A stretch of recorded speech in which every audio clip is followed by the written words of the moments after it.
오늘 말씀 디모데전서 1장 12절로 17절 행복함으로 헌신하는 자들이란 제목으로 말씀드립니다.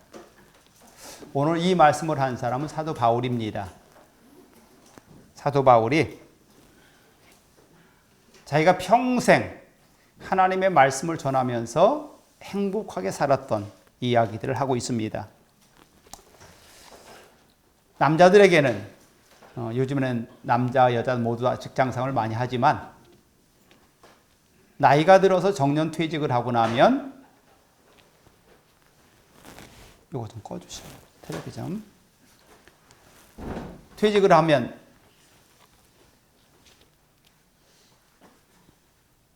얼마 가지 않아서 그의 모든 삶 속에 어려움을 당합니다. 그 어려움이 뭐냐? 허탈감입니다. 내가 지금까지 계속 일을 할 때는 그 허탈감을 모르다가 이 일을 끝내고 나면 내가 지금까지 살았던 그 모든 것이 허탈감으로 뒤집어 씁니다. 그래서 우울증까지 옵니다. 왜 그럴까요? 지금까지 열심히 하고 쉬라는데 왜 허탈감이 왔어요?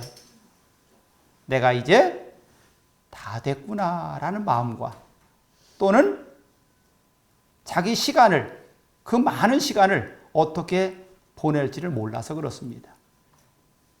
처음에는 가족들과 많은 시간을 가질 수 있겠지 했는데 그때 와서 보니까 아이들은 벌써 다 커서 자기 각자 일을 하러 가고 아내와 둘이 남았는데 둘이서 열심히 여행도 다닙니다. 그런데 그것도 1년 정도 지나고 나니까 별 의미가 없더래요. 그러고 나서 자기가 날마다 해야 될 일이 아침에 먹고 등산 갔다가 가까운 산에 올라갔다 내려와서 서재에 가서 책을 읽고 하는 정도의 일. 그게 내가 할 일이 다더라는 겁니다.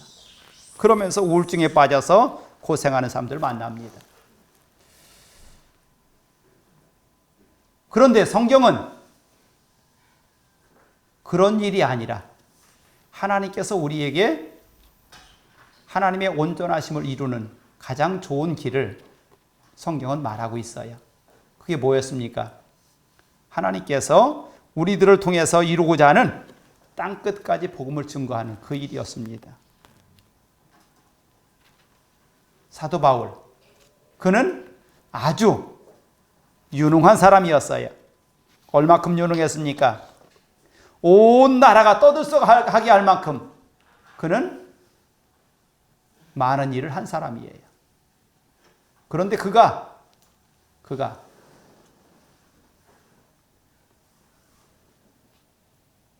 가지고 있는 것이 너무나 많았어요. 보세요. 그는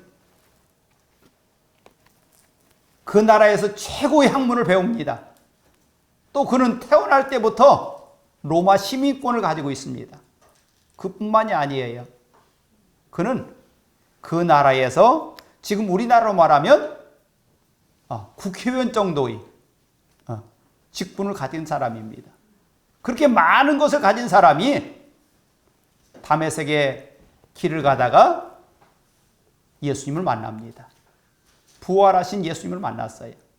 그 만난 예수님 앞에서 그는 자기가 지금까지 했던 것들이 몰라서 그랬다고 오늘 성경에 기록하고 있어요. 내가 지금까지 몰라서 이렇게 그 예수를 핍박했다고.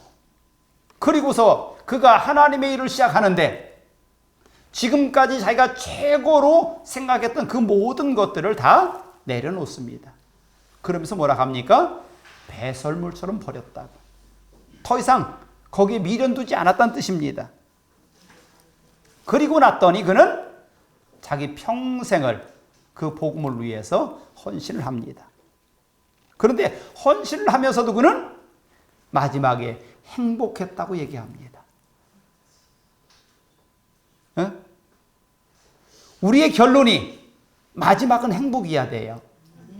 그 행복은 내가 이 땅에서 일군 것의 행복이 아니라 하나님께서 허락하신 행복입니다. 그렇다면 그는 잘 살았다고 누구나 인정할 수 있습니다. 오늘 이 말씀, 행복함으로 헌신하는 자들, 행복해서 헌신해야 돼요. 그 헌신이 내 마음속에 불평불만이 생기면서 마지못해서 하는 헌신이 아니라 행복한 마음으로 헌신해야 돼요. 그러려면 첫 번째 우리는 정체성이 확실해야 됩니다. 그 정체성이 뭡니까? 바로 하나님께서 나를 사망에서 생명으로 옮기셨다는 겁니다. 하나님께서 나를 사망에서 생명으로 옮기셨다. 그런데 그 값이 예수님이셨다. 나를 사망에서 생명으로 옮기는 값이 누구라고요? 예수님이시래요. 예수님을 십자가에 못 박으면서 우리가 하나님의 자녀된 권세를 받았지 않습니까? 그러니까 나는 그냥 우연히 이 자리에 온 것이 아니라 하나님의 택하심으로 나는 이 자리에 와서 예수 믿음으로 하나님의 자녀가 된 겁니다. 그래서 하나님은 나를 하나님의 사람 만들기 위해서 당신의 아들을 십자가에 못 박으면서 그 값을 치렀어요. 그러니까 하나님께서 볼 때는 나와 예수님과 똑같은 값을 매긴 겁니다. 그럼 우리가 이 땅에 살아가면서 세상에 있는 모든 사람들을 나와 예수님과 똑같이 값을 매겨야 돼요. 나만 소중한 것이 아니라 예수님만 소중한 것이 아니라 그들도 똑같이 나와 똑같은 존재라는 것을 기억하시기 바랍니다. 그러면 우리가 할 일이 많아져요. 얼마큼 많아질까요? 내가 죽을 때까지 해도 그 일을 다 못할 만큼 많아져요. 그러니 우리가 언제 우울증에 빠질 일이 있겠어요? 내가 할 일이 그렇게 많은데. 사도 바울은 오늘 본문에 내가 전에는 회방자요 핍박자요 폭행자였으나 도리어 긍휼을 입은 것은 내가 믿지 아니할 때에 알지 못하고 행하였음이라. 우리 주의 은혜가 그리스도 예수 안에 있는 믿음과 사랑과 함께 넘치도록 풍성하였도다. 믿보다 모든 사람이 받을 만한 이 말이여 그리스도 예수께서 죄인을 구원하시려고 세상에 임하셨도다. 나는 죄인 중에 괴수로다. 그렇게 고백합니다. 하나님께서 그를 택하시는데 죄인 중에 괴수를 택해서 하나님이 이를 감당케 하셨대요. 여러분들이 이 자리에 온 것은 그냥 온 것이 아니라 많은 죄 가운데 있다 할지라도 그를 택해서 하나님께서 쓰시겠다고 한 거잖아요. 그러니 그 앞에서 우리가 그 하나님을 품는다면 우리가 할 일이 얼마든지 많아요. 바울은 전적인 하나님의 사랑과 긍휼하심 때문에 내가 이 자리에 섰다고 고백하고 있어요. 바울만 그런 것이 아니라 우리도 다 마찬가지예요. 우리 때문에, 나 때문에 예수님이 저 십자가에 죽으셨잖아요. 그렇기 때문에 우리는 그 하나님 앞에서 그 은혜를, 긍휼을 입었기 때문에 이 자리에서 하나님의 사람이라고 칭함을 받고 하나님의 사람으로 살아가는 겁니다. 사도 바울이 죄를 많이 졌기 때문에 괴수라고 한 게 아니에요. 이미 우리는 그런 과정을 다 겪었다는 얘기입니다. 주님의 은혜는 받았으니까, 이만큼 받았으니까 되는 사람이 하나도 없어요. 하나님의 은혜는 내가 죽을 때까지 누리는 겁니다. 그게 하나님께서 우리를 불러주신 이유입니다. 그런데 사도 바울이 그 많은 것을 내려놓을 때에 쉬웠을라나요? 아니요. 쉽지 않았어요. 그런데 그 모든 것을 내려놓게 하신 분이 하나님이셔요. 그가 다메섹으로 가다가 길에서 예수를 만났을 때에 그는 밝은 빛으로 눈이 멀었다고 했어요. 그런데 하나님은요, 그의 눈에 비늘을 덮어서 그 빛을 보게 하셨어요. 그게 하나님의 은혜예요. 그가 직접 그 빛을 봤다면 절대로 그 눈은 온전하지 못했을 겁니다. 그가 아나니아에게 가서 기도를 받을 때에 눈에서 뭐가 떨어졌더라? 비늘이 떨어져서 보게 되었다고 나중에 말씀이 나옵니다. 그렇습니다. 하나님께서 사도 바울을 망가뜨리기 위해서 그를 강한 빛으로 찐 게 아니라 그를 온전케 깨어나게 하기 위해서 그 빛을 쥐었던 겁니다. 여기는 여러분들도 마찬가지입니다. 하나님의 그 밝은 빛을 여러분들이 볼 수 있어야 세상을 향해서 그 빛을 쬐 수 있는 겁니다. 그래서 우리는 날마다 하나님의 말씀으로 나를 쬐어서 빛을 발하는 하나님의 사람이 되어야 돼요. 아침에 운동하러 갔더니 해는 떠올라오는데 내버려 두셔요. 해는 떠올라오는데 저 반대쪽에 달이 떠 있더라고요. 원래 해와 달은 반대로 있어야 되잖아요. 해가 올라오면 달이 뜨지 말아야 되잖아요. 그런데 떠 있더라고요. 그런데 이 하늘에, 해가 뜬 하늘에 달만 뜬 것이 아니라 별도 다 떠 있어요. 그런데 보이지 않는 거거든요. 누구 때문에요? 해가 너무 밝아서. 에? 여러분이 길을 가면서 많은 사람들에게 그런 밝은 빛을 비추면 저들에게는 어둠이 없어지는 거예요. 그게 우리들이 해야 될 일이에요. 우리가 어느 곳에 가든지 주님께서 그러잖아요. 너희들은 이미 세상의 빛이라고. 그러니 우리를 높이 들어서 많은 사람들에게 비추는 것이 하나님의 목적이라. 그게 바로 하나님께서 우리를 택하신 이유예요. 그런데 사도 바울이 하나님의 제자가 되는 것은 쉬운 일이 아니었어요. 왜요? 그는 예수를 증거하던 스데반 집사를 죽이는 그 자리에서 대장이었거든요. 예? 그러니 자기가 예수를 만났을 때에 어떤 마음을 가졌겠냐고요. 자기가 예수 믿는 사람들을 잡으러 다니는 괴수였으니 그 예수님을 만나는 순간에 나는 죽었다 했을 거 아니겠어요? 그렇습니다. 우리는 예수 만나는 순간에 나는 다 죽어야 돼요. 그리고 나를 통해서 그리스도만 나타나야 돼요. 이게 성도입니다. 이 예수님께서 사도 바울을 절대적으로 신뢰하고 그를 구원한 것은 그냥 한 것이 아니에요. 나중에 아나니아에게 이런 말을 합니다. 저는 내가 택한 그릇이다. 멀리 이방인들에게 그 복음을 전하기 위해 또 예루살렘의 유대인들에게 복음을 전하기 위해서는 내가 택한 하나님의 그릇이라고 그렇게 얘기합니다. 그런데 그가 그 모든 일을 할 수 있었던 것은 내가 한 것이라고 하지 않습니다. 나를 통해서 하나님께서 그 일을 하셨다고 그는 고백합니다. 그렇습니다. 사도 바울이 한 그 모든 일들이 하나님께서 하신 일이라면 오늘 여기 있는 여러분들을 통해서 하신 일도 또한 하나님이 하신 일인 줄 믿습니다. 우리가 헌신을 하면서 우리는 이것을 깨달아야 됩니다. 사명입니다. 사명 깨달아야 돼요. 하나님께서 나에게 당신의 아들을 십자가에 못 박으면서 하나님의 자녀 삼으신 것이 나를 통해서 무엇인가 하실 일이 있기 때문에 그렇습니다. 그것을 찾아낸 사람들을 사명자라고 그래요. 그런데 그 사명을 깨닫지 못하면 우리는 아까 얘기했던 것처럼 우울증에 빠질 수 있어요. 그 사명이 없다면. 그런데 사명을 받은 것이 확실하다면 그는 자기의 남은 여생을 목숨 걸고 그 일을 감당할 수 있어요. 그게 사명자예요. 한 젊은 목사가 선배 목사에게 물어봅니다. 목사님,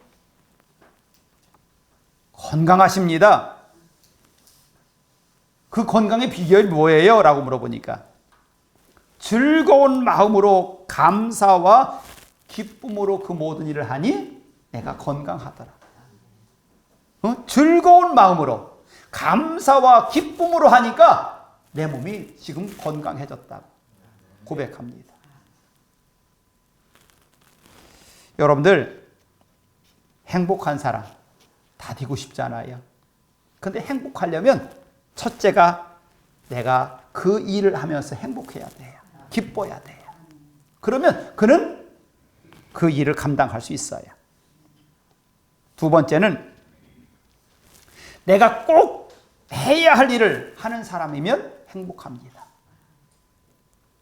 해두고만 안 해두고만 일을 하는 사람은 행복하지 않아요.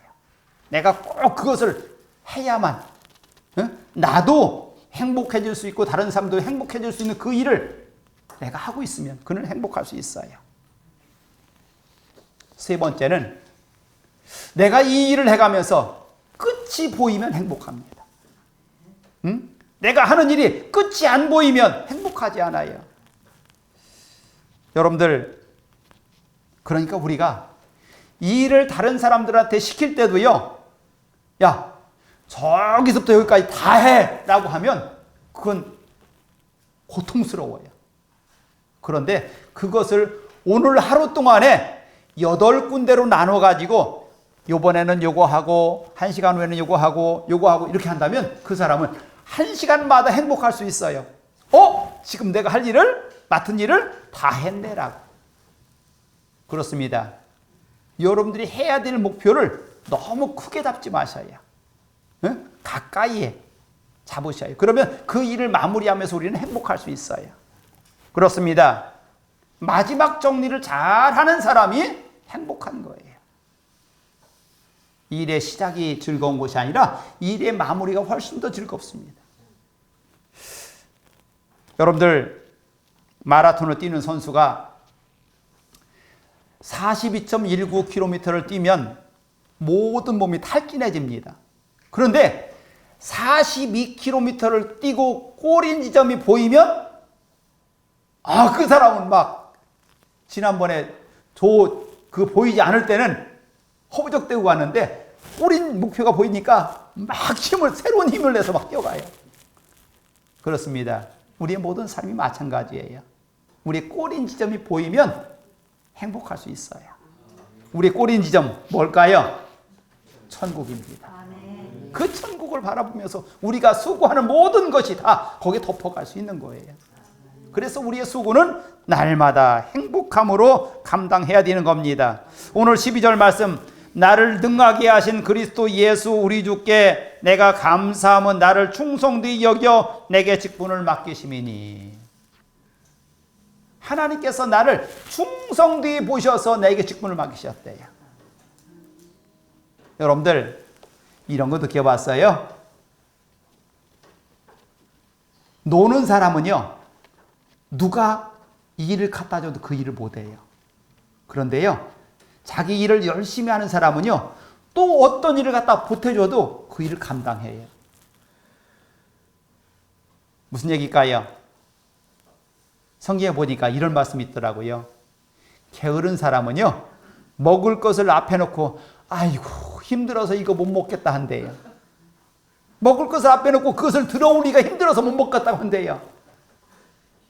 이게 게으른 사람이래요. 야, 나가서 일해라고 하니까 아이고 저 밖에 사자가 왔어요. 나 무서워서 못 나가요. 그런데 무슨 얘기일까요? 항상 이유를 단대요. 그게 게으른 사람이래요. 하나님께서 우리에게 말합니다. 내게 충성되이 보셔서 하나님께서 그 일을 맡기셨다고. 그 하나님 앞에 우리가 불평불만이 나와서는 안 될 줄 압니다. 그 일을 맡겨주신 그 하나님 앞에 감사함으로 그 일을 감당하세요. 그러면 그 하나님께서 우리를 향해서 착하고 충성된 종이라고 우리를 확정할 줄 믿습니다. 이게 사명자예요.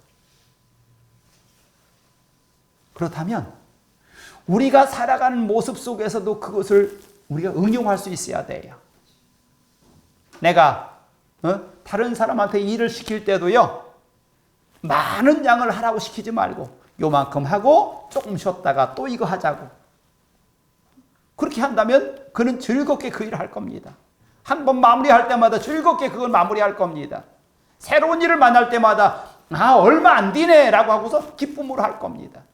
그런데 많은 것을, 큰 것을 요구하면 끝이 보이지 않으니까 힘들어하는 거예요. 우리의 모든 삶 속에 내가 하고자 하는 모든 일들, 또 내가 다른 사람들의 도움을 받고자 하는 그 모든 일들, 우리는 지혜롭게 그걸 감당해야 돼요. 오늘 이 말씀 즐겁게 모든 일을 할 수 있는 행복하게 헌신하는 자들이라고 제목을 잡았어요. 하나님 앞에 내가 섰을 때에 우리는 행복한 자로 서길 바랍니다. 우리가 불평불만하면서 그 일을 감당한다면 절대로 그 앞에 감사하며 설 수가 없어요. 우리의 모든 삶 속에 내가 수고한 것을 얻게 하시는 그 하나님, 성경에 보니까 뭐라고 했어요? 우리가 땀을 흘려 먹는다고 했잖아요. 수고한 것을 먹게 하신 분이 하나님이시라면 그분을 감사해야 돼요. 우리의 모든 삶 속에 날마다 옆에 있는 모든 사람들이 나로 인해서 행복해지길 바랍니다. 남전도에 헌신예배라고 했는데 우리 각 가정의 가장들은 여러분들이 행복하다면 모든 가족들이 행복할 수 있어요. 그런데 여러분들이 행복하지 못하다면 가정 전체가 행복이 안 되는 거예요. 여러분들 집에 딱 들어가다가 강아지도요, 우리 주인이 행복한가 그렇지 않은가를 알고서 덤빈대요. 우리 주인이 화가 나 있는 모습이면 그 가까이 안 온대요. 왜요?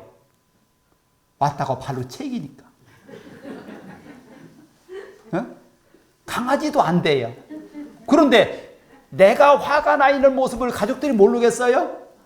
그렇기 때문에 우리 가장되는 여러분들이 행복할 때에 온 가정에 평화가 있고 우리가 사는 모든 삶 속에 활력이 넘치는 거예요. 먼저 내가 행복할 때에 내 옆에 있는 사람이 행복할 수 있고요. 내 가정이 행복할 때에 우리 이웃들에게 그 행복의 모습을 보여줄 수 있는 겁니다. 성경은 이렇게 말합니다. 너희들의 착한 행실을 보고 저들이 하나님께 영광을 돌리게 하라. 그 착함이라는 게 뭐예요? 선한 일? 아니에요. 선한 일이 아니라 우리가 해야 될 일을 꼭 했을 때에 주변에 많은 사람들로부터 칭찬을 듣는다는 거예요. 근데 그 칭찬이 어디로 가요? 하늘로 간대요.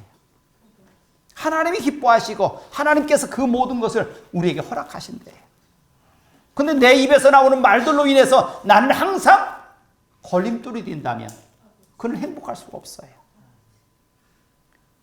그러기에 우리는 날마다 내 마음속에 품고 있는 것이 우리 입을 통해 나온다고 했잖아요. 내 마음에 오늘 이 말씀을 품기 바랍니다. 그래서 우리가 하나님의 사명자로 이 땅에서 기쁘게 그 모든 일을 감당할 때에 여러분들로 인해서 하나님 앞에도 영광이요, 가정에도 축복이요, 여러분들이 가는 곳마다 하나님의 은혜가 넘치길 바랍니다. 그런 남전도회가 된다면 남전도회 날마다 더 부흥될 줄 믿습니다. 우리 여자 권사님들이 기도할 때마다 남전도회 부흥되게 해달라고 기도하셔요. 그러면서 저분들이 일해야 된다고 그렇게 말씀들 하셔요. 그렇습니다. 세상에 많은 일들이 있는데 그 일들 중에서 가장 큰 일들은 남전도에서 앞장서서 해야 돼요. 그래서 그 일들로 인해서 우리 교회가 세상에 많은 빛을 발할 수 있는 그런 남전도회가 되기를 바랍니다. 기도합니다. 하나님이 주신 사명을 감당하며 행복할 수 있는 남전도회가 되게 하여 주시옵소서. 저들이 행복할 때 가정이 행복하게 하시고 하나님의 교회가 행복해서 많은 사람들 앞에 칭찬받을 만한 그런 교회 되게 하여 주시옵소서. 인도하심을 감사드리고 예수의 이름으로 기도하였습니다. 아멘.